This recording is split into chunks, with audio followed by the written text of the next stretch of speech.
Hi guys, it's Olivia here from Olivia's Catastrophe, and today I'm here to give you an author event book haul.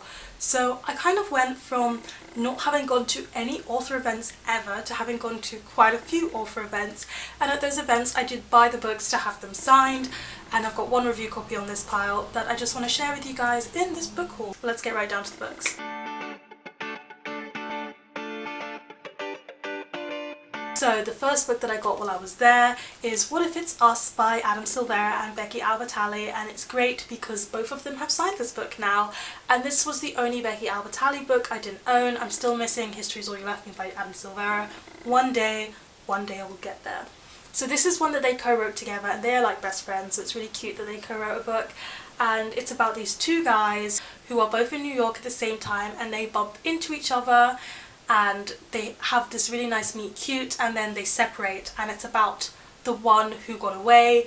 But it's not a cat and mouse game of them, you know, trying to meet each other, never getting there, and then they meet each other at the end, and then they, you know, kiss, and that's the end of the book. What actually happens is they find each other, I believe, halfway through the book, and then it's about what happens once you found the one who's got away. It just sounds really cute and adorable, and I wonder what the ending is going to be like, because Becky Albertalli's endings are usually happy and Adam Silvera's endings usually make you want to cry, and I am wondering where this one is going to fall.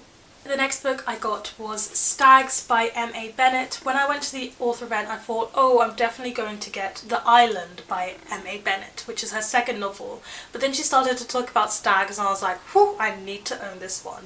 It's about this prestigious school called Stags, and there were three people who are at this school who are kind of outcasts in one way or another, and I believe the main character is outcast because she ends up there but she's not actually rich and of a high class, and you know, she's surrounded by all these people who are of a high class or rich, and they get to go on this retreat, but then something happens at this retreat. I believe there is a murder, and this is kind of about the main character's role in it, if she had a role, and the roles of the people around her.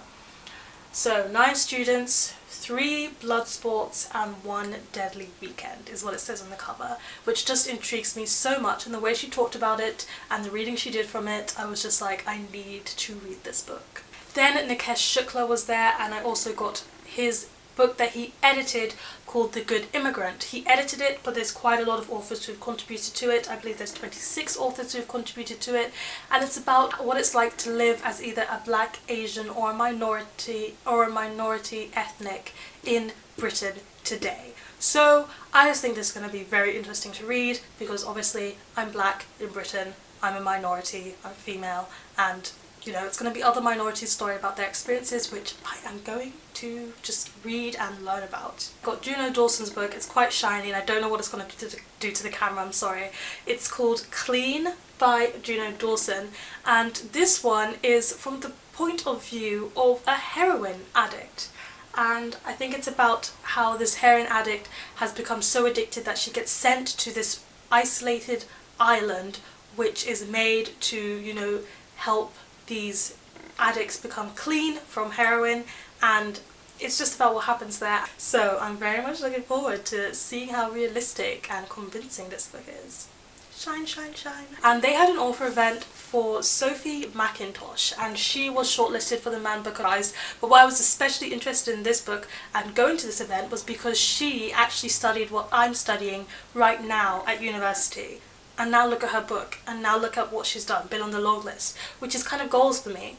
And it's quite a dystopian feminist novel, so it's about this family of sisters, I think 3 or 4 sisters, and there's one mother, and they live on this island, and they've been told these certain things about the water and global warming and the outside world, and it's just about what happens when these men show up on their island, what truths are told, what things are told to be lies, and how everything goes down when the men and females kind of mix.